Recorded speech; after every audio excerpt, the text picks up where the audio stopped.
Hello student, welcome to college study daily university. So आज की video में हम बिजनेस स्टैटिस्टिक्स यूनिट सेकंड के दो इंपॉर्टेंट टॉपिक डिस्कस करने की कोशिश करेंगे। पहला तो पॉइजनस और दूसरा नॉर्मल। अब कोशिश क्यों करेंगे, क्योंकि टॉपिक लंबे हैं। लेट्स सी कि मैं दोनों टॉपिक इस वीडियो में कंप्लीट करा पाती हूँ या नहीं, और कोशिश तो ये रहेगी कि दोनों ही टॉपिक इस वीडियो में मैं कंप्लीट करा दूँ। तो देखो, सबसे पहले हम पॉइजन डिस्ट्रीब्यूशन पढ़ेंगे। अब पॉइजन डिस्ट्रीब्यूशन पढ़ने में हमें ना सबसे ज़रूरी जो चीज़ है वो ये है कि पॉइजन डिस्ट्रीब्यूशन क्या होता है और कब लगता है। देखो, पिछले पार्ट में मैंने तुम्हें बाइनोमियल डिस्ट्रीब्यूशन पढ़ाया था। आई होप आप सबने पिछला पार्ट देखा है, क्योंकि अगर वो नहीं देखा तो फिर आपको पॉइजन डिस्ट्रीब्यूशन समझने में दिक्कत होगी। ठीक है, देखो, बाइनोमियल डिस्ट्रीब्यूशन में हमने वो इवेंट्स देखे थे जहाँ पे या तो सक्सेस हो या फिर फेलियर हो। मतलब हम सक्सेस को भी काउंट कर सकते थे और हम फेलियर को भी काउंट कर सकते थे। बट अगर कोई इवेंट ऐसा हो जिसमें हम फेलियर को काउंट ही ना कर पाए, अब मैम ऐसा कौन सा इवेंट हो सकता है? मान लो एक ऐसा इवेंट है जहाँ पे हम ये देख रहे हैं कि नंबर ऑफ एक्सीडेंट कितने हो रहे हैं एक बिजी ट्रैफिक इंटरेक्शन के टाइम पे during a certain part of day. ठीक है, मतलब एक जगह पे दिन में 4 घंटे के बीच में कितने एक्सीडेंट हो रहे हैं हम ये मेजर कर रहे हैं। अब यहाँ पे हमारा सक्सेस इवेंट क्या है कि कितने एक्सीडेंट हो रहे हैं। अरे मतलब मेरा इंटेंशन नहीं है किसी का एक्सीडेंट हो, मैं एग्जाम्पल दे रही हूँ, फीलिंग्स पे मत जाओ, एग्जाम्पल पे जाओ। तो यहाँ पे क्या है कि सक्सेस क्या है कि कितना एक्सीडेंट हो रहे हैं। तो हम ये तो गिन सकते हैं कि सक्सेस क्या है, क्योंकि हम ये गिन सकते हैं कि नंबर ऑफ एक्सीडेंट कितने हुए हैं। बट क्या हम फेलियर गिन सकते हैं? फेलियर क्या होगा? नंबर ऑफ एक्सीडेंट जो नहीं हुए हैं। तो क्या हम ये गिन सकते हैं कि कितने एक्सीडेंट नहीं हुए हैं? ऑब्वियसली नहीं गिन सकते। तो इस केस में हम बाइनोमियल डिस्ट्रीब्यूशन यूज नहीं कर सकते। और वहीं पे हमारा नेक्स्ट डिस्ट्रीब्यूशन आता है पॉइजन डिस्ट्रीब्यूशन। अब और क्या क्या एग्जाम्पल हो सकते हैं, कौन कौन से इवेंट ऐसे हो सकते हैं जहाँ पे ये वाला डिस्ट्रीब्यूशन लगे और बाइनोमियल ना लगे? तो नंबर ऑफ टेलीफोन कॉल पर are receive by the office. अब जितनी कॉल रिसीव हुई उन्हें तो हम गिन सकते हैं, बट जो रिसीव नहीं हुई विच रिप्रेजेंट अ फेलियर वो हम नहीं गिन सकते। Similarly number of death in a district in a given period. अब देखो, कितनी डेथ हो गई उसे हम गिन सकते हैं, दैट इज सक्सेस। लेकिन कितनी डेथ नहीं हुई which is failure, which is a value of q according to the binomial distribution, उसे हम नहीं गिन सकते। तो इस केस में, इन केसेस में, इन इवेंट्स में हम बाइनोमियल डिस्ट्रीब्यूशन नहीं लगा सकते और वहीं पे हम ये वाला डिस्ट्रीब्यूशन लगाते हैं। आई होप आपको ये चीज़ बहुत अच्छे से क्लियर है, क्योंकि अगर ये चीज़ क्लियर नहीं है तो आप ये पता ही नहीं कर पाओगे क्वेश्चन में कि कहाँ पे हम पॉइजन लगाए, कहाँ पे बाइनोमियल लगाए। और ज़रूरी नहीं कि क्वेश्चन तुम्हें खुद से बताए, कई बार क्वेश्चन खुद से नहीं बताता है, तुम्हें खुद से ही जानना होता है।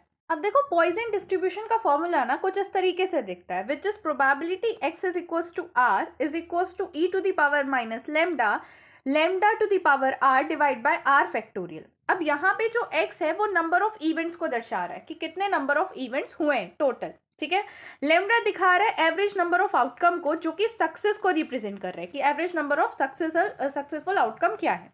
ठीक है, अब जब आप क्वेश्चन करोगे तो आपके पास लेमडा की वैल्यू कभी 4 आएगी, कभी 5 आएगी, और डेसिमल में भी आ सकती है, कुछ भी आ सकती है।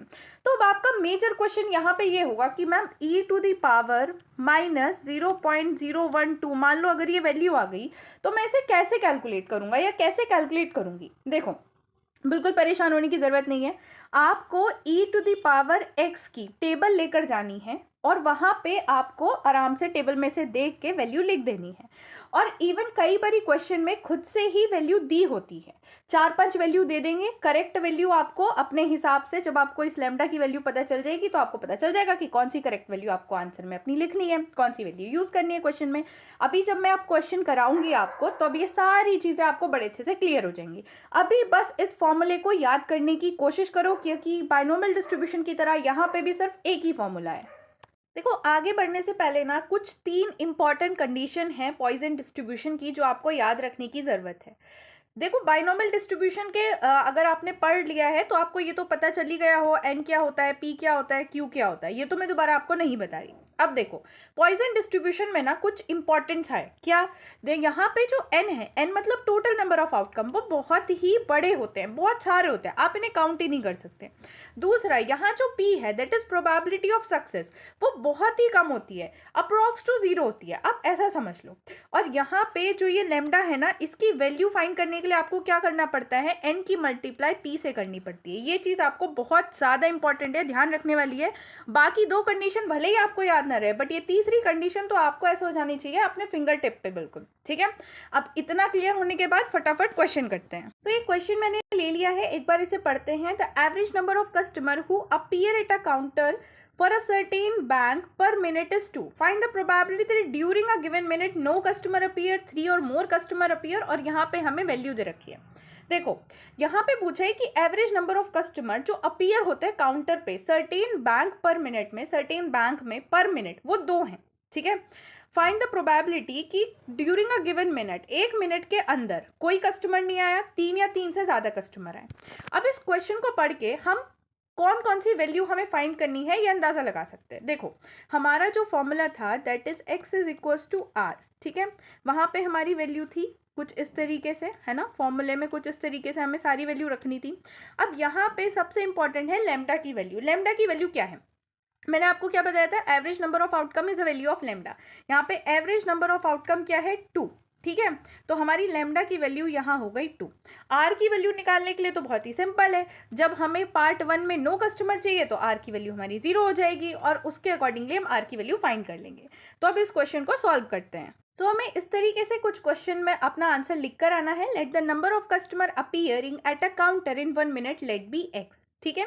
इस तरीके से आपको इस क्वेश्चन की लैंग्वेज लिख कर आनी है। उसके बाद हमारा जो पहला पार्ट है नो कस्टमर अपीयर, इसका मतलब क्या है कि आर की वैल्यू हमारी 0 हो गई।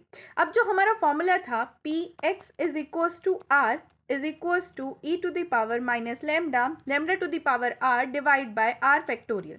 वहाँ पे हम x की जगह पे, मतलब x is equals to r और r की जगह पे हम लिखेंगे 0। तो यहाँ पे मैं इस पूरे टर्म्स को 0 से रिप्लेस कर दूंगी, ठीक है। तो x इज इक्वल्स टू 0 हो जाएगा और यहाँ पे हमारी वैल्यू क्या हो जाएगी e to the power minus 2, क्योंकि लैम्डा की वैल्यू है 2 to the power 0 divide by 0 factorial. अब यहाँ पे अगर आप देखो तो ये वाली टर्म क्या हो जाएगी 1 हो जाएगी, है ना। और 0 फैक्टोरियल की वैल्यू क्या होती है, पहली वाली वीडियो जाके देखो अगर किसी को भी 0 फैक्टोरियल की वैल्यू याद नहीं आ रही है तो मैंने सबसे इंपॉर्टेंट आपको 0 फैक्टोरियल की वैल्यू बताई थी। तो 0 फैक्टोरियल की वैल्यू होती है 1। अब क्वेश्चन के अंदर ऑलरेडी हमें ये वाली वैल्यू दे रखी है, तो कितना सिंपल है, देखो कुछ नहीं करना, हमें बस क्वेश्चन से डायरेक्टली उठा के वैल्यू लिख देनी है और हमारा आंसर आ गया, है ना। है ना कितना सिंपल, बाइनोमियल डिस्ट्रीब्यूशन से भी सिंपल है। अब देखते हैं हमारा सेकंड पार्ट, जहाँ पे हमें निकालना है 3 और मोर कस्टमर।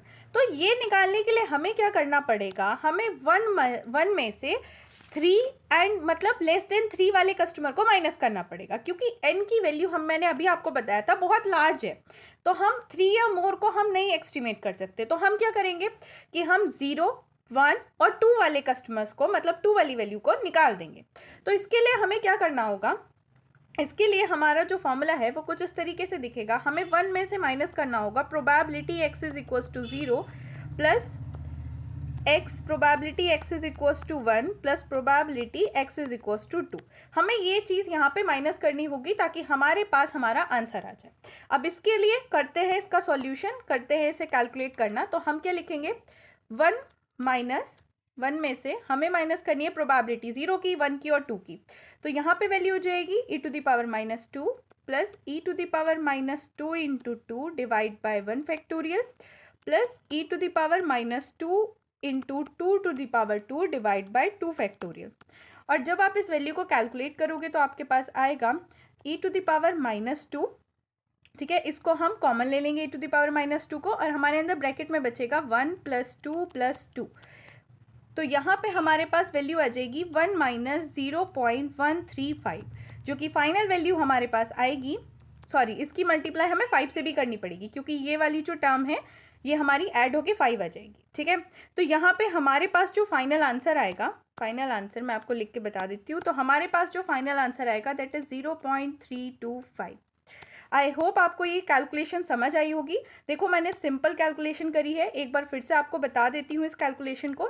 यहाँ पे मैंने e to the power minus 2 को कॉमन ले लिया, तो अंदर बचा इस वाली वैल्यू की जगह 1, इस वाली वैल्यू की जगह 2 और यहाँ पे भी हमारा बचा 2। जब इन सबको मैंने ऐड किया तो आ गया 5, और e to the power minus 2 की वैल्यू हमें क्वेश्चन में दे रखी है दैट इज 0.135, ठीक है। अब इसकी 0.135 की मल्टीप्लाई करी 5 से और उस वैल्यू को हमने 1 में से माइनस कर दिया, तो हमारे पास हमारा आंसर कुछ इस तरीके से आ गया है। आई होप आपको ये चीज़ क्लियर है। अब एक क्वेश्चन और करते हैं ताकि आपको ये चीज़ और ज़्यादा क्लियर हो जाए। यहाँ पे मैंने एक क्वेश्चन ले लिया है, record shows that the probability is this that the car will have a flat tyre while driving over a certain bridge. मतलब एक किसी ब्रिज के ऊपर जाते टाइम प्रोबेबिलिटी ये है कि कार का फ्लैट टायर होगा, इस बात की प्रोबेबिलिटी ये है। कितनी है? 1 2 3 4 दिस। मैंने, अगर आपको याद हो तो मैंने कंडीशन बताई थी कि यहाँ पे जो प्रोबेबिलिटी होती है पी वो बहुत ही कम होती है। तो आप देख सकते हो कि यहाँ पे प्रोबेबिलिटी कितनी कम है ना।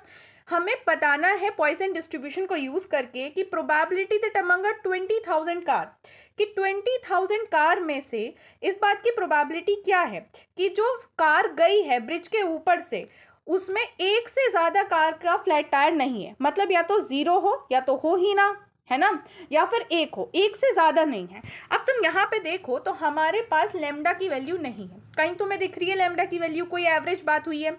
पहले वाले क्वेश्चन में क्या लिखा था? एवरेज वर्ड लिखा था। यहाँ पे कहीं कुछ एवरेज वाला कुछ सीन दिख रहा है? नहीं दिख रहा। तो मैम अब लेमडा की वैल्यू कैसे निकलेगी? मैंने तुम्हें बताया था 3 कंडीशन, और उसमें से जो तीसरी कंडीशन थी वो थी सबसे इंपॉर्टेंट। क्यों? क्योंकि उससे हमें लेमडा की वैल्यू पता चलती थी। अब जिन लोगों को वो कंडीशन याद नहीं रही है, वापस जाओ, पहले कंडीशन याद करो, ऐसे नहीं चलेगा। ठीक है, कंडीशन क्या थी कि lambda is equal to n into p था, है ना।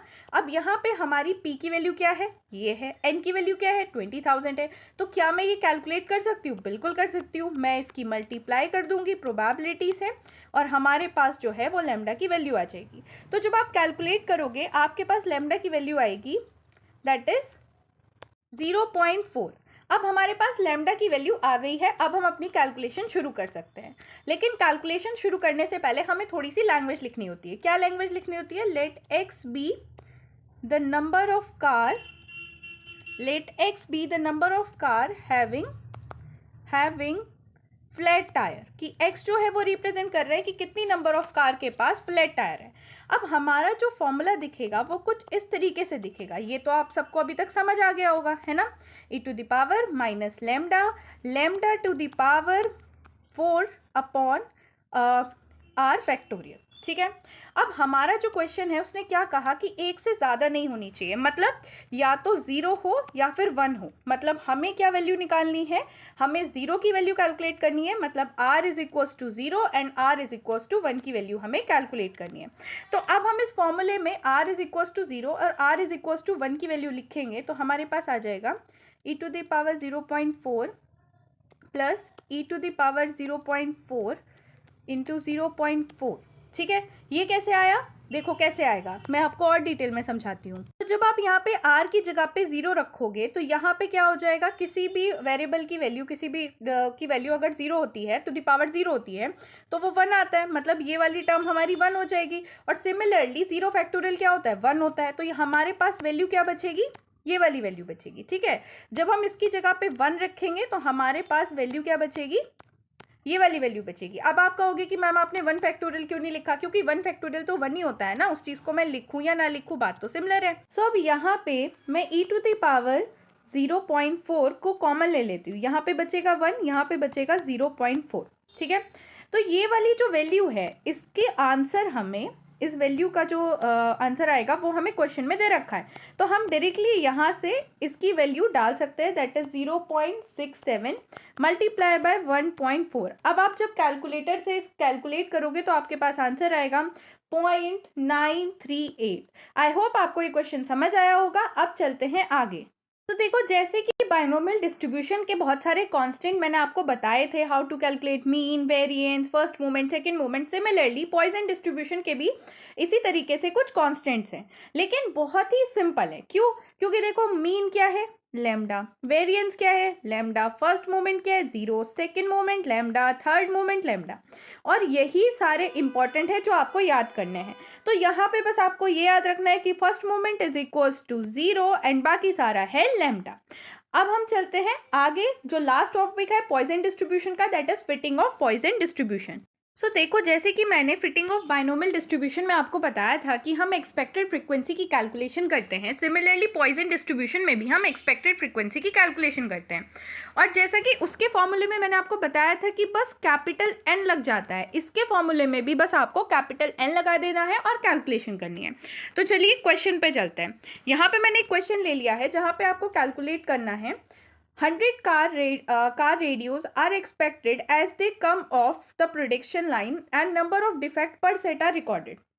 कितने नंबर ऑफ डिफेक्ट होंगे नंबर ऑफ सेट पे वो हमने रिकॉर्ड करे हैं. हमें पॉइजन डिस्ट्रीब्यूशन को बनाना है to above data and calculate करनी है फ्रीक्वेंसी 0 1 2 3 4 डिफेक्ट की. ठीक है, अब देखो इसमें हमें कहीं भी ये नहीं दे रखा है, क्या नहीं दे रखा है कि हमारा लेमडा क्या है. ठीक है, लेमडा की वैल्यू तो कहीं नहीं दे रखी, लेकिन मैंने तुम्हें अभी कांस्टेंट वाली जो चीज़ पढ़ाई थी उसमें मैंने आपको बताया था कि mean is equals to lambda, पढ़ाया था ना. अब यहाँ पे हम इस डेटा से पहले मीन कैलकुलेट करेंगे और वही वैल्यू हमारी लैम्डा की होगी.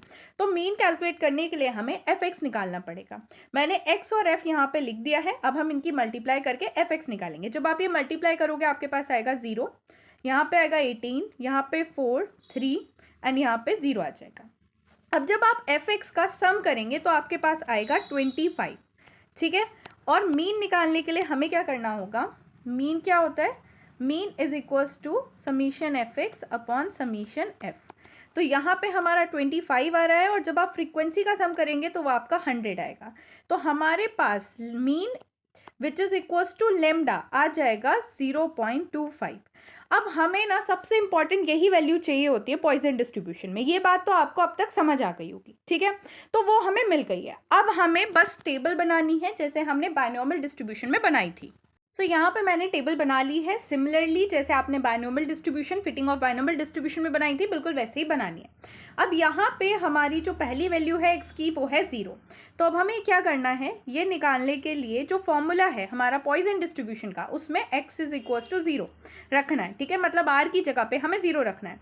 तो यहाँ पे आएगा e to the power minus lambda जो कि हमारा 0.25 है, हमने कैलकुलेट कर लिया है, इंटू 0.25 टू द पावर 0 क्योंकि r इज इक्वल्स टू 0 है, डिवाइड बाई 0 फैक्टोरियल. अब जब आप इसे कैलकुलेट करोगे तो आपके पास आंसर क्या आएगा, -0.25. और ये वैल्यू जब आप निकालोगे तो आपके पास आंसर आएगा 0.7788. अब एक्सपेक्टेड फ्रीक्वेंसी निकालने के लिए हमें इस वैल्यू की मल्टीप्लाई कैपिटल एन से करनी होगी. और इस क्वेश्चन में हमारा capital n which is equals to summation of frequency वो है 100. तो जब हम इसकी मल्टीप्लाई 100 से करेंगे तो हमारे पास आंसर आएगा राउंड ऑफ करके 78. सिमिलरली हमें 1 2 3 और 4 के लिए ये कैलकुलेट करनी है. तो यहाँ पे मैंने पूरी वैल्यू कैलकुलेट कर लिया. आप देख सकते हैं कुछ इस तरीके से आपकी वैल्यू कैलकुलेट करके आएगी. ठीक है, और यहाँ पे मैंने राउंड ऑफ करके यहाँ पे सारी वैल्यू लिखी है जैसे कि बायनॉर्मल फिटिंग और बायनॉर्मल डिस्ट्रीब्यूशन में भी लिखी थी राउंड ऑफ करके. तो इस तरीके से आपको ये क्वेश्चन करना है, आपका पॉइजन डिस्ट्रीब्यूशन पूरा खत्म हो गया. तो हमारा नेक्स्ट टॉपिक है नॉर्मल डिस्ट्रीब्यूशन. अब ये नॉर्मल डिस्ट्रीब्यूशन पढ़ाने से पहले ना मैं आपको थोड़ा सा स्ट्रक्चर बताना चाहती हूँ. देखो मैंने आपको बताया था कि एक रेंडम वेरिएबल होता है. रेंडम वेरिएबल क्या होता है वो भी मैंने आपको बहुत अच्छे से एक्सप्लेन किया था. तो मैंने आपको वहाँ बताया था कि रेंडम वेरिएबल दो तरीके के होते हैं, एक होता है डिस्क्रीट और दूसरे होते हैं कॉन्टिन्यूस. अब डिस्क्रीट रेंडम वेरिएबल में हमने दो डिस्ट्रीब्यूशन पढ़े हैं, एक है बाइनोमियल और दूसरा है पॉइजन जो हमने अभी कंप्लीट किया है. अब नेक्स्ट हमारा जो कॉन्टिन्यूस रैंडम वेरिएबल है उसके अंदर आता है नॉर्मल प्रोबेबिलिटी डिस्ट्रीब्यूशन. एक तरह का कॉन्टिन्यूस प्रोबेबिलिटी डिस्ट्रीब्यूशन ये होता है और उसका जो डेंसिटी फंक्शन है ना, इसका डेंसिटी फंक्शन का फॉर्मूला कुछ इस तरीके से दिखता है. अब बहुत सारे बच्चों को तो ना ये फॉर्मूला देख के ऐसा हो गया होगा, अरे ये तो बहुत हार्ड टॉपिक है, कैसे ही होगा. गाइस ये फॉर्मूला आपको याद नहीं करना है, हम अलग तरीके से इसमें क्वेश्चन करेंगे. बस ये फॉर्मूला मैंने फॉर योर नॉलेज बता दिया है ताकि अगर कोई वैसा क्वेश्चन आता है तो आप देख सको. बाकी इसमें आपके फॉर्मूले से रिलेटेड कोई क्वेश्चन नहीं आएगा, it's just for your knowledge. देखो नॉर्मल प्रोबेबिलिटी डिस्ट्रीब्यूशन का जो कर्व है ना वो कुछ इस तरीके से दिखता है और इसे कहते हैं बेल शेप कर्व. अगर आप ध्यान से देखो तो इस कर्व के अंदर सिर्फ एक ही मोड होता है क्योंकि इसकी एक ही पीक होती है. ठीक है, और ये कर्व कभी भी इस एक्सिस को एक्स एक्सिस को टच नहीं करता है. ये कुछ इंपॉर्टेंट कैरेक्टरिस्टिक है जो आपको याद रखनी है. अब यहाँ पे ना कुछ और इम्पॉर्टेंट प्रॉपर्टीज़ है नॉर्मल डिस्ट्रीब्यूशन की जो हमें बहुत ध्यान से समझनी है. सबसे पहले जो नॉर्मल डिस्ट्रीब्यूशन का कर्व होता है उसे नॉर्मल कर्व कहते हैं और ये बेल शेप्ड होता है जैसे कि मैंने अभी आपको बताया. दूसरा ये सिमेट्रिकल होता है according about the vertical line. इसका मतलब क्या है कि अगर वर्टिकल लाइन से मैं इस कर्व को काट दूं तो इतना ही हिस्सा इस साइड होगा और इतना ही हिस्सा इस साइड होगा। टोटल जो एरिया होता है ये हॉरिजेंटली वो 1 होता है, तो मतलब यहाँ पे 0.5 होगा और यहाँ पे 0.5 होगा। आगे देखते हैं और क्या क्या कैरेक्टरिस्टिक है। दूसरा, नॉर्मल कर्व कभी भी एक्स एक्सिस को टच नहीं करता है, जो मैंने अभी आपको बताई थी। तीसरी, कि शेप कुछ भी हो, जो टोटल एरिया होगा ना नॉर्मल कर्व का about and above the horizontal axis, वो हमेशा 1 होगा। यही चीज जो मैंने अभी आपको बताई है कि हॉरिजेंटल एक्सिस पे जो टोटल एरिया होगा कर्व का वो हमेशा 1 होगा, मतलब ये टोटल एरिया जो है वो हमारा 1 है, चाहे शेप कुछ भी हो। नेक्स्ट है कि no portion of normal curve lie below the x axis. कोई भी पोर्शन जो है ना नॉर्मल कर्व का वो एक्स एक्सिस, ये जो एक्स एक्सिस है इसके नीचे कुछ भी लाई नहीं करेगा, सब कुछ इसके ऊपर ही बना होता है। Then next is the normal distribution is unimodal, only one mode occur at X is equals to this. तो इसका मतलब क्या है कि देखो यहाँ पे अगर आप देखो नॉर्मल कर्व में, ये दोबारा बना के दिखाती हूँ आपको पूरा, ठीक है, कुछ इस तरीके से दिखता है। तो ये जो नॉर्मल कर्व है इसमें सिर्फ एक ही मोड होता है क्योंकि इसकी एक ही पीक होती है, ये आपको ध्यान रखना है। और वो भी कहाँ, ये वाली पॉइंट पे जहाँ नॉर्मल कर्व का मोड आ रहा है वहाँ पे x is equals to mu होगा, ठीक है, ये आपको ध्यान रखना है। The next characteristic, it has mean, median and mode at the same point। मतलब इसका जो मीन है वो इक्वल होता है मोड के, that is equals to median, मतलब mean is equals to median is equals to mode होता है। ये जरूरी है जो आपको ध्यान रखनी है। ये कुछ इंपॉर्टेंट प्रॉपर्टीज थी नॉर्मल डिस्ट्रीब्यूशन की जो आपको समझनी थी। अब हम चलते हैं क्वेश्चंस पे। तो यहाँ पे मैंने एक क्वेश्चन लिया है, बट इस क्वेश्चन को सॉल्व करने से पहले आपको एक बहुत ही ज़रूरी चीज़ मुझे बतानी है। देखो मैंने आपको बताया था कि ये जो कर्व होता है ना, इस कर्व को नॉर्मल कर्व कहते हैं, ठीक है, इस कर्व को क्या कहते हैं, इसको नॉर्मल कर्व कहते हैं। और जो area under the normal curve होता है वो होता है इक्वल्स टू 1, ये बात भी मैंने आपको बताई थी। लेकिन एक और इम्पॉर्टेंट चीज़ है क्या, कि ये जो area under the normal curve होता है ना, ये प्रोबेबिलिटी को रिप्रेजेंट करता है। अगर आपने प्रोबेबिलिटी ध्यान से पढ़ी है तो आपको पता होगा कि जो टोटल प्रोबेबिलिटी होती है वो भी इक्वल्स टू 1 होती है। तो ये आपको ध्यान रखना है कि अगर मैं आगे एरिया कैलकुलेट कर रही हूँ, बाद में अगर प्रोबेबिलिटी पे लेके जा रही हूँ, तो वो इसीलिए अगर मैं लेके जाऊंगी because area under the normal curve is representing the probability. अब चलिए इस क्वेश्चन को शुरू करते हैं। देखो क्वेश्चन कहता है find the area under the standard normal curve which lie right to the z, और z इज इक्वल्स टू है 2.70 पहले पार्ट में। अब देखो हम ना पार्ट वाइज इस क्वेश्चन को सॉल्व करेंगे। कैसे करना है, देखो ये ग्राफ था, एक मिनट प्रॉपर स्पेस बना लेती हूँ ताकि आपको ग्राफ में अच्छे से बना के दिखा सकूँ। ये ग्राफ था, ठीक है, ये जो लाइन है ये नंबर लाइन है, okay, this is number line. अब यहाँ पे 0 लाई करता है, आपको पता होना चाहिए कि ये वाला जो पॉइंट है, जो इसका हाईएस्ट पॉइंट होता है वो इज इक्वल्स टू 0 होता है। अब ये 0 पे जो इस साइड वाले हैं वो नेगेटिव होगा और इस साइड जो होगा वो पॉजिटिव होगा। आई होप इतना तो आपको पता ही है कि नंबर लाइन पे 0 के दिस साइड नेगेटिव होता है और दिस साइड पॉजिटिव होता है, ठीक है। अब देखो यहाँ पे 0 है, अब मैं अगर देखना चाहूँ तो 2.70 कहाँ लाई करेगा, यहाँ कहीं पे 1 होगा, यहाँ कहीं पे 2 होगा और यहाँ कहीं पे 3 होगा। तो अगर मैं देखूँ तो 2.70 कहीं यहाँ पे लाई कर रहा होगा, है ना, ये होगा 2.70 पॉइंट। अब हमें क्या बताना है कि इसके राइट का एरिया कितना है, ये वाला एरिया कितना है ना, ये वाला एरिया हमें बताना है। अब मैंने आपको क्या बताया था कि ये जो टोटल होता है वो 1 होता है, तो मतलब 0.5 ये होगा और 0.5 ये होगा, यही तो होगा ना, ठीक है, इक्वल इक्वल डिवाइड करता है, ये ध्यान रखना। अब अगर मेरे को इसके राइट का एरिया निकालना है तो मैं ये कर सकती हूँ कि मैं 0.5 में से यहाँ तक का एरिया माइनस कर दूँ। समझ आ रहा है, मैंने क्या बोला कि अगर मेरे को ये वाला एरिया निकालना है, ब्लू शेडेड एरिया, तो मैं क्या करूँगी 0.5 में से ये वाला जो एरिया है, ये पूरा एरिया, ये माइनस कर दूँगी। क्या मेरा आंसर आ जाएगा? ऑफ कोर्स आ जाएगा। तो चलिए अब इस क्वेश्चन को सॉल्व करते हैं। अब देखो हमें क्या निकालना है, हमें निकालना है probability that z is equals to 2.70। अब probability is equals to area, आपको क्या याद रखना है, मैंने भी आपको क्या बताया कि ये जो एरिया है वो प्रोबेबिलिटी को रिप्रेजेंट कर रहा है। तो अगर मैं इस एरिया की जगह प्रोबेबिलिटी लिखूँ तो उसमें भी कुछ गलत नहीं है, ध्यान रखना, ठीक है। तो मुझे प्रोबेबिलिटी निकालनी है कि z is equals to 2 is more than 2.70। तो मैंने क्या करना है, 0.5 में से probability that z is greater than 0 and less than and equal to 2.70 minus कर देना है, ठीक है। अब ये वाली वैल्यू कहाँ से आएगी, सबसे इंपॉर्टेंट पॉइंट कि ये वाली वैल्यू कहाँ से आएगी। तो इसके लिए आपको कुछ खास नहीं करना, बस एक टेबल देखनी है। कौन सी टेबल, अभी दिखाती हूँ। ये टेबल आपको एग्जाम में लेके जानी है और इस टेबल में से ही देख के आपको वैल्यू फाइंड करनी है। जैसे हमें इस टाइम पे 2.70 की वैल्यू फाइंड करनी है, तो हमें क्या करना है, इस साइड में हमें 2.7 ढूंढना है और फिर वैल्यू हमें इस वाली साइड में इस लास्ट वाली डिजिट की फाइंड करनी है। तो देखो यहाँ पे 2.7 ये रहा, ठीक है, और इसकी वैल्यू हमें कौन सी देखनी है, सिर्फ जीरो वाली। तो हमारे पास ये वैल्यू आ जाएगी, दैट इज 0.4965। बस इस तरीके से आपको टेबल में से वैल्यू देखनी है और अपने क्वेश्चन में रख देनी है। तो यहाँ पे मैं 5 में से माइनस करूँगी जो हमने अभी वैल्यू देखी थी 0.4965 और आपका आंसर आ जाएगा, एंड आंसर इज 0.0035। ठीक है, तो इस तरीके से आपको ये कैलकुलेट करना है। हमारा पहला पार्ट कैलकुलेट हो गया, देखते हैं दूसरा पार्ट। दूसरा पार्ट क्या है, to the left of z is equals to 1.73। अब इसको भी समझते हैं। तो ऐसा कुछ हमारा ग्राफ बनेगा, यहाँ पे 1 है, यहाँ पे 2 है, तो यहाँ पे कहीं पे 1.73 होगा। अब हमें निकालना क्या है, लेफ्ट ऑफ, तो मतलब ये तो राइट वाला एरिया हो गया, हमें ये पूरा एरिया जो है वो कैलकुलेट करना है। आप देख रहे हो ये जो मैं पूरा शेड कर रही हूँ ना, ये पूरा कैलकुलेट करना है। अब इसकी कैलकुलेशन कैसे होगी, देखो मैंने आपको क्या बताया था कि हमारा जो ये वाला एरिया है, ये वाले से ये वाला राइट वाला, ये कितना है 0.5 और ये वाला भी 0.5 है। तो अब ये वाला एरिया तो हमें पूरा चाहिए होगा, है ना, ये पूरा एरिया चाहिए होगा। मतलब हमें क्या करना है, 0.5 में ऐड कर देना है। क्या, कौन सा एरिया हमें ऐड करना है, तो हमें यहाँ से यहाँ तक का, मतलब ये पूरा जो मैं पिंक से शेड कर रही हूँ, ये वाला एरिया 0.5 में ऐड कर देना है। समझ आया, हमें इसके लेफ्ट में चाहिए, तो 0.5 तो ये पूरा एरिया हो गया, हमें पता है, और ये वाला एरिया हमें और चाहिए। बस यही हमारी कैलकुलेशन हमें करनी है। तो हमें क्या निकालना है, हमें निकालना है प्रोबेबिलिटी दैट z इज 7.3, ठीक है, 1.73 ये हमें निकालना है। तो इसे निकालने के हमें क्या करना पड़ेगा, 0.5 में ऐड कर देना पड़ेगा प्रोबेबिलिटी ऑफ दिस।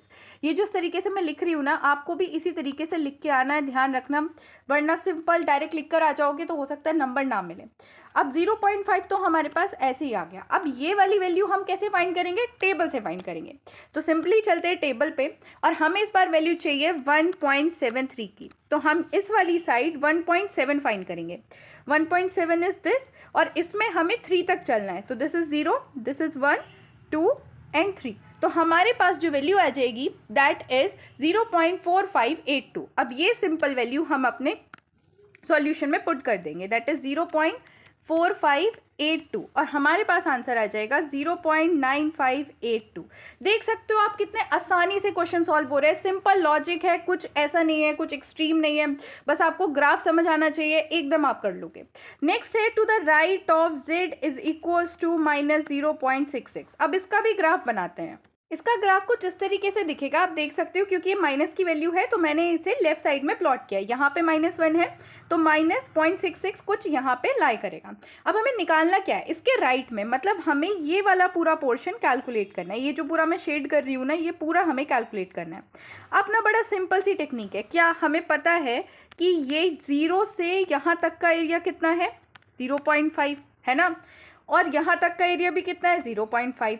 अब ये पूरा एरिया तो हमें चाहिए, 0 से यहाँ तक का पूरा एरिया चाहिए, तो हम क्या करेंगे, 0.5 में ऐड कर देंगे कितना, ये वाला एरिया, ये जो एरिया है ना 0 से -0.66 तक का जो एरिया है वो 0.5 में ऐड कर देंगे। आई होप आपको समझ आया होगा। देखो मैंने क्या किया है, हमें पता है कि हमें पूरा ब्लू शेडेड एरिया चाहिए, तो मैंने क्या किया, यहाँ से यहाँ तक का एरिया, 0 तक का एरिया कितना है 0.5, वो ले लिया, और फिर 0 से यहाँ तक का एरिया, ये जो हमारा ग्राफ है, यहाँ तक का एरिया ऐड कर देंगे। तो हमें क्या करना है, सिंपल जैसे पिछली बार किया था हमें वैसे ही करना है, कुछ खास इसमें है नहीं।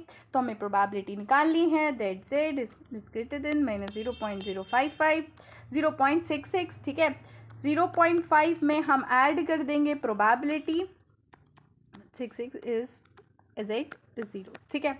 अब ये वाली वैल्यू तो हमारे पास ऑलरेडी है, इसमें तो कुछ नहीं, हमें निकालनी है प्रोबेबिलिटी इसकी। अब ज़रा ध्यान से देखना, अब आपके ना बहुत इंपॉर्टेंट क्वेश्चन आएगा, मैम ये तो माइनस की वैल्यू है, हमारे पास तो माइनस की वैल्यूज़ नहीं है। देखो इससे कोई फ़र्क नहीं पड़ता, सेम ही टेबल है, आप माइनस की वैल्यू को मत ढूंढना, आप पॉजिटिव 0.66 ढूंढ लो और उसी की वैल्यू पुट कर दो, बात सेम ही रहेगी, कुछ अलग नहीं होना। तो हमें क्या फाइंड करना है, 0.66। तो 0.6 ये रहा। अब इसी के अंदर हमें 0.6 तक जाना है, ठीक है। तो 0.6 तक हमारे पास ये वाली वैल्यू आ रही है एंड द वैल्यू इज 0.2454। अब ये वाली वैल्यू हम बस यहाँ पे रख देंगे 0.2454 और ऐड करके हमारे पास आंसर आ जाएगा 0.7454। आई होप आपको ये समझ आना है, ठीक है। अब हमारे पास बचा है last part, left of z is equal to -1.88। अब इसका भी एक बार ग्राफ बना लेते हैं। इसका ग्राफ ना कुछ इस तरीके से दिखेगा, ठीक है। यहाँ पे हमारे माइनस की साइड मैंने ये पूरा प्लॉट कर दिया है -1.88। अब हमें क्या निकालना है, हमें ये ब्लू शेडेड वाला एरिया निकालना है। अब सोचो कैसे निकाल सकते हैं, आराम से बैठो और सोचो कि कैसे आप इसको निकाल सकते हो। तो इसको निकालने के लिए हम क्या कर सकते हैं, हमें पता है ये पूरा बाजू है, ये पूरा इतना कितना होगा 0.5, ठीक है। हमें निकालना है ब्लू वाला एरिया। तो अगर मैं इसमें से ये ग्रीन शेडेड एरिया माइनस कर दूं तो क्या आंसर आ जाएगा, हाँ बिल्कुल आ जाएगा। तो हमें बस यही करना है कि इसमें से ये जो ग्रीन शेडेड एरिया मैंने आपको दिखाया है ये माइनस करना है और हमारे पास आंसर आ जाएगा, ठीक है। देखो क्वेश्चन बहुत इजी है, क्वेश्चन में कुछ खास ऐसा है नहीं जो बहुत ही हार्ड आपको लगे, बट इतना है कि अगर आपको ग्राफ का लॉजिक समझ नहीं आया तो फिर आप इसे नहीं सॉल्व कर सकते और क्वेश्चंस की प्रैक्टिस ज़रूर करना मेरे कराने के बाद भी। अब हमें किस चीज़ की वैल्यू चाहिए, हमें वैल्यू चाहिए 1.88 की। मैंने पहले बताया नेगेटिव होने से कोई फ़र्क नहीं पड़ रहा, टेबल में जाओ 1.8 ढूंढो। 1.8 का है हमारा ये रहा, इसको दिख नहीं रहा है, यहाँ पे मैंने मार्कर से मार्क कर दिया था, इसको हटाना पड़ेगा, ठीक है। 1.8 दिख गया। हमें 1.8 में आगे चल के 8 तक ढूंढनी है वैल्यू। तो हमारे पास जो वैल्यू आ जाएगी वो ये है, दैट इज़ हमारी वैल्यू जो आएगी इसमें दैट इज़ 0.4699 हमारे पास आ गई है वैल्यू, ठीक है। तो हम यहाँ पे ये वाली वैल्यू 0.5 में से 0.4699 माइनस कर देंगे, ठीक है। यहाँ पे इरेज कर देती हूँ ताकि किसी को भी कन्फ्यूजन ना हो, ये माइनस कर देंगे और आपके पास जो फाइनल आंसर आएगा that will be 0.0301। I hope आप सभी का आंसर ये आ रहा है। जितने क्वेश्चन हो सके इसके प्रैक्टिस ज़रूर करना। कुछ और इम्पॉर्टेंट क्वेश्चन मुझे कराने हैं, थोड़ा सा और इसी टॉपिक में आगे बढ़ते हैं। देखो आगे बढ़ने से पहले ना एक इम्पॉर्टेंट चीज़ मैं आपको दिखाना चाहती हूँ। वैसे तो मैंने आपको ग्राफ के लॉजिक से ही सारी चीज़ें समझा दी हैं, बट अभी भी अगर किसी को कुछ समझ नहीं आया है तो आप इसका ना स्क्रीनशॉट ले लो, इसको पढ़ लेना, आपको बिल्कुल समझ आ जाएगा। आप इसको थोड़ा सा मेमोराइज कर लेना, आपको बिल्कुल समझ आ जाएगा कि आपको कौन से क्वेश्चन में क्या करना है। वैसे तो मुझे लगता नहीं कि जितनी आसानी से और आराम से मैंने आपको चीज़ें समझाई हैं आपको इसकी ज़रूरत पड़ेगी, बट स्टिल आप इसका स्क्रीनशॉट लेके रखो ताकि अगर कभी भी आपको ज़रूरत पड़े तो आप इसकी हेल्प से रिवाइज कर सको। चलते हैं आगे। देखो हमारा नेक्स्ट टॉपिक है area under the normal curve. अब किसी को लगेगा मैम यही तो पीछे पढ़ाया था, नहीं, देखो हमने पढ़ा था अभी area under the standard normal curve, जहाँ पे हमारे पास z वैल्यू होती थी। z क्या है, that is standard normal variable, ठीक है। बट ज़रूरी नहीं ना कि हर जगह आपको z वैल्यू मिले, आपको हमेशा स्टैंडर्ड नॉर्मल वेरिएबल मिले, नहीं मिल सकता। तो उस केस में हमें क्या करना होता है, जो भी वेरिएबल हमें दिया होता है लाइक x y, ठीक है, उसको हमें स्टैंडर्ड नॉर्मल वेरिएबल में कन्वर्ट करना होता है और उसी की हेल्प से हम जो है एरिया निकाल पाते हैं under the standard normal curve, ठीक है। नॉर्मल कर्व नहीं, स्टैंडर्ड नॉर्मल कर्व। तो इसका ना डायरेक्टली मैं आपको क्वेश्चन पे लेकर चलती हूँ और उसी क्वेश्चन की हेल्प से आपको सारी चीज़ें समझ आ जाएंगी। इसमें कुछ नया नहीं है, मतलब बस एक स्टेप और ऐड करना है, बाकी सारी चीज़ें बिल्कुल सेम है, तो डरने की कोई बात नहीं है। चलिए आगे चलते हैं।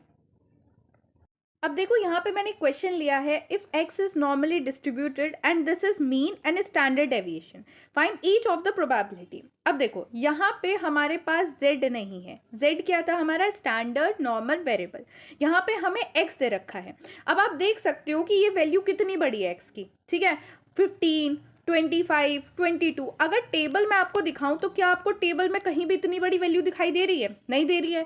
अब हमें वैल्यू तो टेबल से ही फाइंड करनी है, तो अब हम कैसे करेंगे, तो देखो हम पहले x को z में कन्वर्ट करेंगे, मतलब हम x को स्टैंडर्ड नॉर्मल वेरिएबल में कन्वर्ट करेंगे।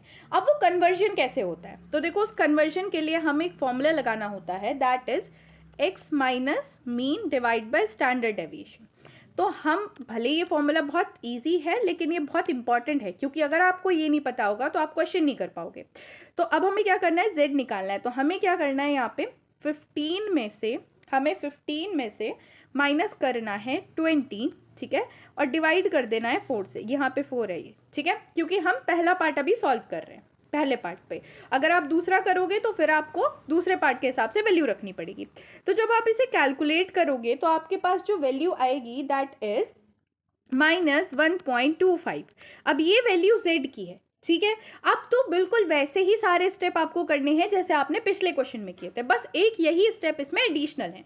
तो चलो अब ग्राफ बनाते हैं और लॉजिक लगा के क्वेश्चन सॉल्व करते हैं। अब देखो इस क्वेश्चन का ग्राफ कुछ इस तरीके से दिखेगा। अब हमें क्या कैलकुलेट करना है, probability that z is greater then -1.25। This mean हमें ये वाला पूरा एरिया कैलकुलेट करना है। कौन सा? जो मैंने ब्लू से शेड करा है। अब जिन लोगों ने पिछले क्वेश्चन को बड़े ध्यान से करा था, अपना फोन इंस्टाग्राम इधर उधर रख के, बिल्कुल दूर रख के, बिल्कुल ध्यान से वीडियो देखी थी, उनको तो बिल्कुल पता चल गया होगा कि कैसे कैलकुलेशन होगी। और जिन लोगों को इंस्टाग्राम में ज़्यादा इंटरेस्ट था तो उनके लिए मैं दोबारा बता रही हूँ, ध्यान से सुन लो। तो अब तुम्हें क्या करना है, देखो हमें पता है ये वाला एरिया कितना होता है, 0.5 होता है ना। अब ये वाला तो हमें पूरा एरिया चाहिए, ब्लू वाला, तो हम इसे 0.5 पूरा एरिया ले लेंगे। अब हम ये वाला जो दूसरा ब्लू वाला एरिया है इतना, ठीक है, 0 से इधर वाला, 0 से -1.25 वाला, इस एरिया को हम इस 0.5 में ऐड कर देंगे। अब इसकी वैल्यू कहाँ से आएगी? तो इसकी वैल्यू आएगी टेबल से। टेबल पे चलते हैं और हमें वैल्यू किसकी निकालनी है, 1.25 की। तो यहाँ पे 1 ढूंढो, 1 ये रहा। अब इसमें हमें 1.2 ढूंढो, तो 1.2 ये रहा नीचे, ठीक है। अब इसमें 5 तक हमें चलना है, तो जब हम 5 तक चलेंगे तो हमारे पास जो वैल्यू आएगी दैट इज 0.3944, ठीक है, 0.3944। अब ये वैल्यू हमें बस यहाँ पे रख देनी है, 0.3944, और जब आप इसे ऐड करोगे तो आपके पास आंसर आएगा 0.8944। ये आपका आंसर है, ठीक है। ये हमारा पहला पार्ट हो गया। अब चलते हैं हमारे नेक्स्ट पार्ट पे। नेक्स्ट पार्ट क्या कहता है, दैट प्रोबेबिलिटी दैट x जो है वो 21 से बड़ा है और 25 से कम है। इस बात की प्रोबेबिलिटी हमें कैलकुलेट करनी है। तो देखो इस क्वेश्चन में ना हमें z1 और z2 निकालना है। क्यों? क्योंकि हमें 21 को भी कन्वर्ट करना होगा और 25 को भी कन्वर्ट करना होगा, क्योंकि हमें प्रोबेबिलिटी निकालनी है कि x इन दोनों वैल्यूज के बीच में। तो इसे क्या करना होगा, हमें simple x minus mean divide by standard deviation. तो 21 में से हम माइनस कर देंगे 20 और डिवाइड कर देंगे 4 से। तो हमारे पास यहाँ पे वैल्यू आएगी 0.25। आई होप आप सभी के पास कैलकुलेटर है। लेट के वीडियो आप सब नहीं देख रहे हो, ठीक है। कैलकुलेटर उठाओ, नहीं है तो, और कॉपी पेन लो और मेरे साथ साथ कैलकुलेट करो। और यहाँ पे हमें क्या करना होगा, x minus mean divide by standard deviation. तो 25 में से हम 20 माइनस करके डिवाइड कर देंगे 4 से और हमारे पास वैल्यू आ जाएगी 1.25। अब दोनों वैल्यू हमारे पास आ गई हैं। हमें ग्राफ बनाना है और फिर सॉल्व करना है। वीडियो को पॉज करो, ग्राफ बनाओ, सॉल्व करो, बस आंसर मुझसे मैच करना, ठीक है। तो देखो अब इस केस में हमें ये जो येलो शेडेड एरिया है ये निकालना है, ठीक है। अब अभी तक ना हमने ऐसा कोई क्वेश्चन करा ही नहीं जहाँ पे हमें बीच का निकालना हो, बट अगर आपने क्वेश्चन सॉल्व कर लिया है ये, तो भाई सच में बहुत दिमाग लगा के बहुत ढंग से आप लोगों ने सुना है, and I really appreciate it. और जिन लोगों से नहीं हुआ कोई बात नहीं, मैं आपको बताती हूँ। देखो अब हमारी जो टेबल है वो हमें पूरी वैल्यू देती है, 0 से z1 तक की पूरी वैल्यू देगी, 0 से z2 तक की पूरी वैल्यू देगी। तो क्या हम ये कर सकते हैं कि हम 0 से z2 की वैल्यू टोटल में से 0 से z1 तक की वैल्यू माइनस कर दे, तो क्या ये आंसर आ जाएगा? Of course. मान लो अगर 0 से z2 की वैल्यू लेट सपोज 5 है ना, और 0 से z1 की वैल्यू 2 है, तो हमें पता चल जाएगा कि इस येलो एरिया की वैल्यू कितनी है, 3। ये मैंने सिर्फ एग्जाम्पल दिया है, जिन लोगों का ध्यान नहीं था उन्हें तो लगा होगा ये 3 2 कहाँ से आ गया, पता ही था मेरे को, लगे रहो तुम इंस्टाग्राम में, ठीक है। तो हमें क्या निकालनी है, प्रोबेबिलिटी ये वाली। तो इसे हम इस तरीके से लिख सकते हैं, ये माइनस का साइन है, ठीक है। अब हमें क्या करना है, टेबल पे जाना है और ये दोनों वैल्यू 0 से 1.25 एंड 0.25 की वैल्यू हमें टेबल से देखनी है।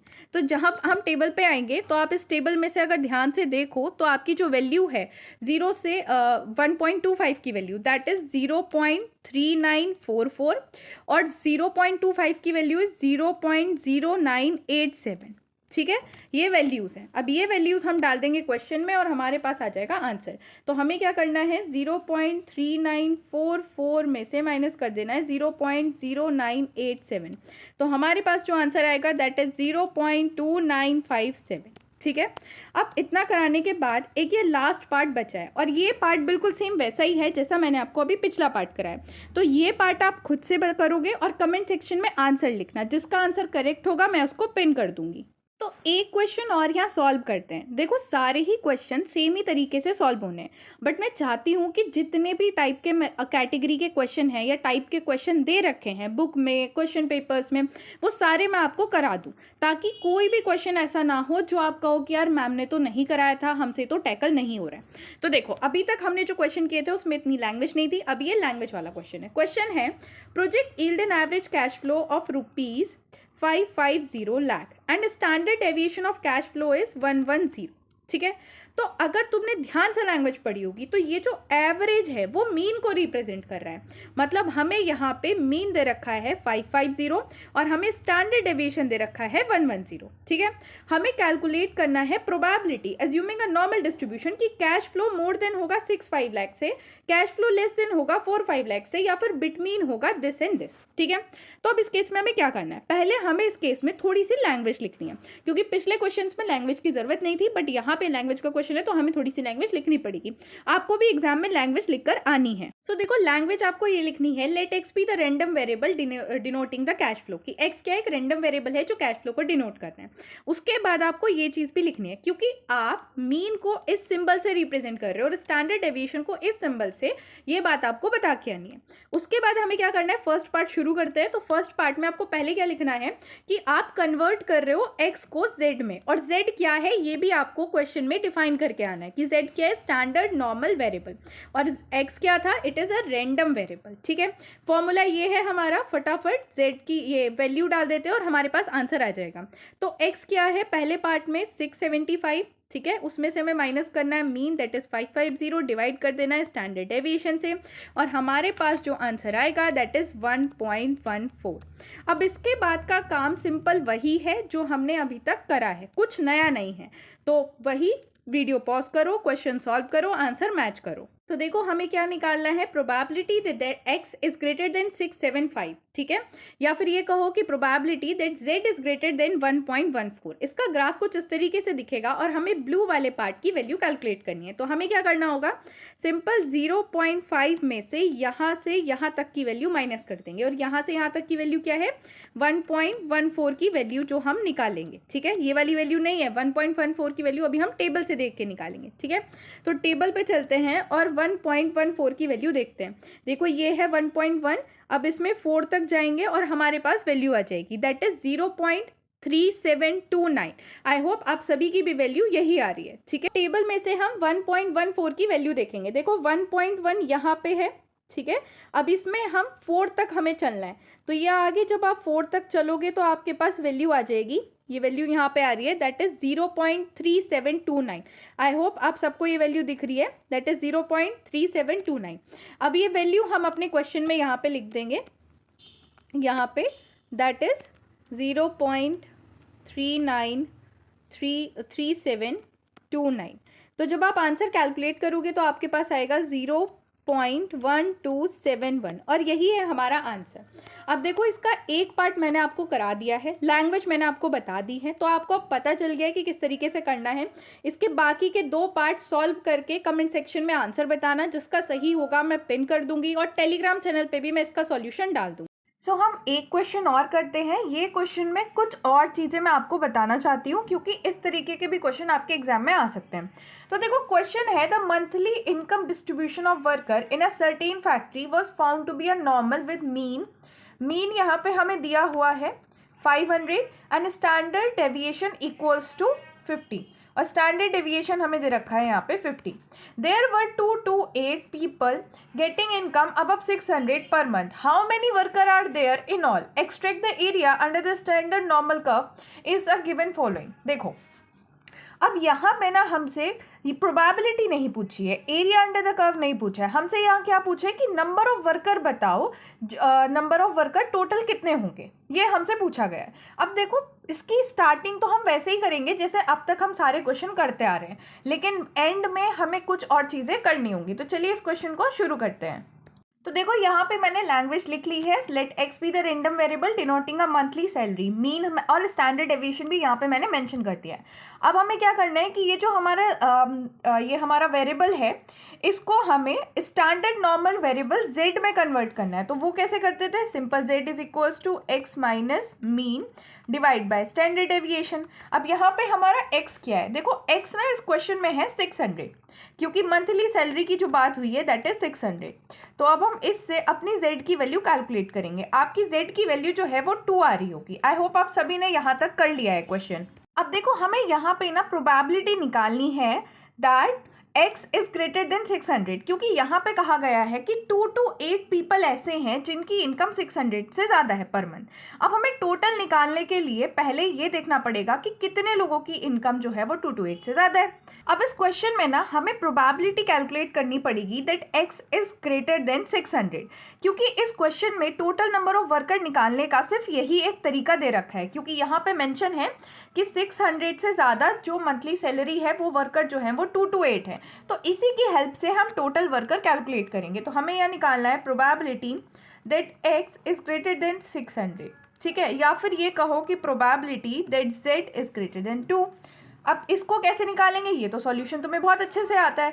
जब तुम इसका ग्राफ बनाओगे तो 0.5 में से तुम्हें probability that z is lie between 0 to 2, इस बात की प्रोबेबिलिटी तुम्हें निकालनी होगी। अब क्वेश्चन में ना हमें इस बात की प्रोबेबिलिटी दे रखी है, मतलब हमें इस चीज़ की जो वैल्यू है ना वो क्वेश्चन में ऑलरेडी मेंशन है। कहाँ मेंशन है, देखो मैं आपको एक बार क्वेश्चन दिखाती हूँ फिर आप देखना।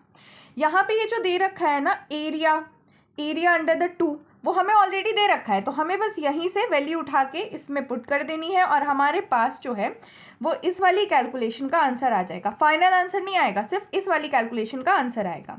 तो आंसर कुछ इस तरीके से आ रहा है, दैट इज 0.0228। अब ये क्या है, ये प्रोबेबिलिटी है कि इतने जो लोग हैं उनकी इनकम 2 to 8 से ज़्यादा है, इस बात की, ठीक है। अब देखो इस क्वेश्चन को आगे कैसे सॉल्व करना है। अब हमने ना ये निकाल लिया कि it means that 2.28% of the worker having a salary more than 600। इसका मतलब क्या है कि अगर total n number of worker है तो अगर total n number of worker है तो उनमें से 2.28% of the worker having a salary more than 600, और हमें इस 2.28% की वैल्यू दे रखी है। क्या दे रखी है, 2 to 8। कैसे, देखो क्वेश्चन में क्या बोला गया था, क्वेश्चन में बोला गया है कि 2 to 8% ऐसे हैं जिनकी सैलरी 600 से ज़्यादा है। अब हमने क्या कहा कि टोटल नंबर ऑफ वर्कर हमने n मान लिया, और इसका 2.28% वर्कर ऐसे हैं जिनकी सैलरी 600 है। तो हमारी इक्वेशन बन रही है ना। तो अब हम इसी इक्वेशन से आंसर निकालें। हमारी कुछ इस तरीके से इक्वेशन बन जाएगी। अब हमें क्या करना है, n की वैल्यू निकालनी है। n मतलब टोटल नंबर ऑफ वर्कर। तो हम 2 to 8 को डिवाइड कर देंगे 0.0228 से, और हमारे पास n की वैल्यू आ जाएगी 10,000। आई होप आपको ये क्वेश्चन समझ आया होगा। फिर भी मैं एक बार फिर से आपको इस क्वेश्चन का ओवरव्यू दे देती हूँ। देखो हमें यहाँ पे क्या बोल रखा था कि जो एवरेज दे रखा है हमारा, मतलब मीन दे रखा था 500, स्टैंडर्ड डेविएशन दे रखा था 50, और हमसे टोटल नंबर ऑफ वर्कर पूछे गए थे, और ये कहा गया था कि 2 to 8 पीपल ऐसे हैं जिनकी सैलरी अबव 600 पर मंथ है, ठीक है। हमने क्या किया, हमने यहाँ पे पहले क्या निकाला था, हमने यहाँ पे पहले कैलकुलेट किया था प्रोबेबिलिटी, उस probability to the number of people greater than 600, ठीक है। और वो प्रोबेबिलिटी हमारी कितनी आई थी, 0.0228। इसका मतलब क्या था कि टोटल नंबर ऑफ वर्कर के 2.28% वर्कर ऐसे हैं जिनकी जो सैलरी है, मंथली सैलरी, वो 600 से ज़्यादा है। अब हमने उसी चीज़ को इक्वेशन में ट्रांसफॉर्म कर दिया कि n मतलब total number of worker into इसकी प्रोबेबिलिटी से मल्टीप्लाई कर दी। ये वर्कर ऐसे हैं जिनकी सैलरी 600 से ज़्यादा है, और हमें इसकी वैल्यू ऑलरेडी क्वेश्चन में गिवन थी। तो इक्वेशन की हेल्प से हमने टोटल नंबर ऑफ वर्कर निकाल लिया, which is n and which is 10,000। सो इसी के साथ आपकी बिजनेस स्टार्ट की यूनिट सेकंड होती है complete. Thanks for watching. Video को लाइक करो, चैनल को सब्सक्राइब भी करो, वीडियो को हाइप भी करो। एंड गाइस, अगर आपको कोई भी सजेशन है या आपको फ्री में नोट्स चाहिए या कुछ भी, तो आप हमारा टेलीग्राम चैनल ज्वाइन कर सकते हो। टेलीग्राम चैनल का लिंक आपको डिस्क्रिप्शन बॉक्स में मिल जाएगा, ठीक है। और सारे जो सॉल्यूशन है, जो भी क्वेश्चन मैंने छोड़े हैं, क्वेश्चन के आंसर मैंने आपको बोला खुद से सॉल्व करो, उसके सारे सॉल्यूशन मैं टेलीग्राम पे ही डालूंगी, तो आप टेलीग्राम चैनल ज्वाइन करना बिल्कुल मत भूलना। And guys, very important thing, देखो मैंने आपको टॉपिक करा दिया है, उससे रिलेटेड जितने टाइप के क्वेश्चन हो सकते थे वो मैंने करा दिए हैं, लेकिन प्रैक्टिस आप ही को करनी है, क्योंकि स्टार्ट में अगर आप प्रैक्टिस नहीं करोगे ना तो फिर नहीं हो पाएगा, सच में नहीं हो पाएगा। तो क्वेश्चन पढ़ने के बाद, मतलब सारे टॉपिक समझने के बाद, कम से कम 5 से 6 क्वेश्चन हर एक टॉपिक के आपको खुद से करने हैं, और तभी आप अच्छा स्कोर कर पाओगे। So thank you.